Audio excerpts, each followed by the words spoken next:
37ನೇ ಕನಕದಾಸರ ಜಯಂತಿಯ ಶುಭಾಶಯಗಳನ್ನು ತಿಳಿಸುತ್ತಾ, ಇವತ್ತು ಸರ್ಕಾರಿ ಮಾರುಕಟ್ಟೆ ಚೌಕಶಾಲೆ ಇಲ್ಲಿ ವಿಶೇಷವಾಗಿ ಪ್ರತಿಯೊಂದು ಹಬ್ಬಗಳನ್ನು, ಪ್ರತಿಯೊಂದು ಆಚರಣೆಗಳನ್ನು ಒಂದು ಸೀಮಿತವಾಗಲ್ಲದೆ ಯಾರಿಗೂ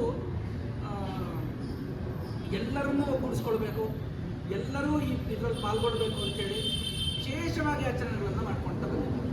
ಇಲ್ಲಿರ್ತಕ್ಕಂಥ ಶಿಕ್ಷಕರಾಗಿರ್ಬೋದು ಎಲ್ಲರೂ ಕೂಡ ಆ ಮಕ್ಕಳಲ್ಲಿ ಆತ್ಮಸ್ಥೈರ್ಯವನ್ನು ತುಂಬುವಂಥ ಕೆಲಸ ಮಾಡ್ತಾ ಇದ್ದಾರೆ.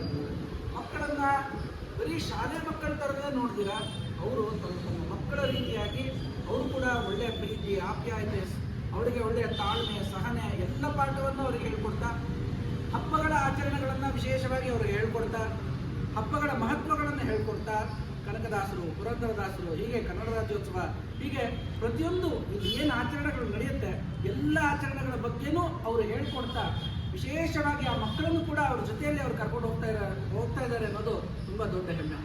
ಆ ಮಕ್ಕಳಲ್ಲಿ ಒಳ್ಳೆಯ ಆತ್ಮವಿಶ್ವಾಸ ತುಂಬ್ತಾ, ಆ ಮಕ್ಕಳಲ್ಲಿ ಒಳ್ಳೆಯ ಧೈರ್ಯ, ಆ ಮಕ್ಕಳಲ್ಲಿ ಒಳ್ಳೆಯ ವಿದ್ಯೆಯನ್ನು ತುಂಬ್ತಾ ಇರ್ತಕ್ಕಂಥ, ಒಳ್ಳೆಯ ಶಕ್ತಿಯನ್ನು ತುಂಬ್ತಾ ಇರ್ತಕ್ಕಂಥ ಈ ಶಿಕ್ಷಕರಿಗೆ ನನ್ನ ನಮಸ್ಕಾರಗಳನ್ನು ತಿಳಿಸ್ತೇನೆ.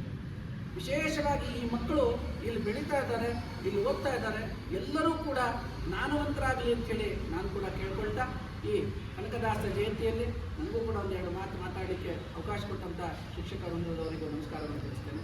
ನಮ್ಮ ಎಲ್ಲ ವಿದ್ಯಾರ್ಥಿಗಳಿಗೂ ಕೂಡ ಆಯುಷ್ಯ, ಆರೋಗ್ಯ, ಐಶ್ವರ್ಯ, ಅಭಿವೃದ್ಧಿಯನ್ನು ಕೊಟ್ಟು, ವಿದ್ಯಾಭಿವೃದ್ಧಿಯನ್ನು ಕೊಟ್ಟು, ಆ ಕನಕದಾಸರು ಅವರ ಸಂಪೂರ್ಣವಾದಂಥ ಅನುಗ್ರಹ ಕನಕದಾಸರು ಈ ಮಕ್ಕಳಿಗೆಲ್ಲರಿಗೂ ಕೊಟ್ಟು ಒಳ್ಳೆಯ ಸಾಹಿತ್ಯದಲ್ಲಿ, ಕನ್ನಡ ಸಾಹಿತ್ಯದಲ್ಲಿ ಮೆರುಗು ಬರಲಿ ಅಂತೇಳಿ ಈ ಮಕ್ಕಳಲ್ಲಿ ಎಲ್ಲರೂ ಕೂಡ ಆ ಕನಕದಾಸರ ಒಂದು ಮಹತ್ವವನ್ನು ತಿಳ್ಕೊಳ್ಳಿ, ಕನಕದಾಸರು ಬರೆದಿರ್ತಕ್ಕಂಥ ಪದ್ಯಗಳನ್ನು ಈ ಮಕ್ಕಳು ಓದುವಂಥವರಾಗಲಿ, ಅದರಲ್ಲಿರ್ತಕ್ಕಂಥ ಅರ್ಥವನ್ನು ತಿಳ್ಕೊಳ್ಳುವಂಥವರಾಗಲಿ ಅಂತ ಹೇಳ್ತಾ ಈ ನನ್ನ ಮಾತನ್ನು ಮುಗಿಸ್ತೇನೆ.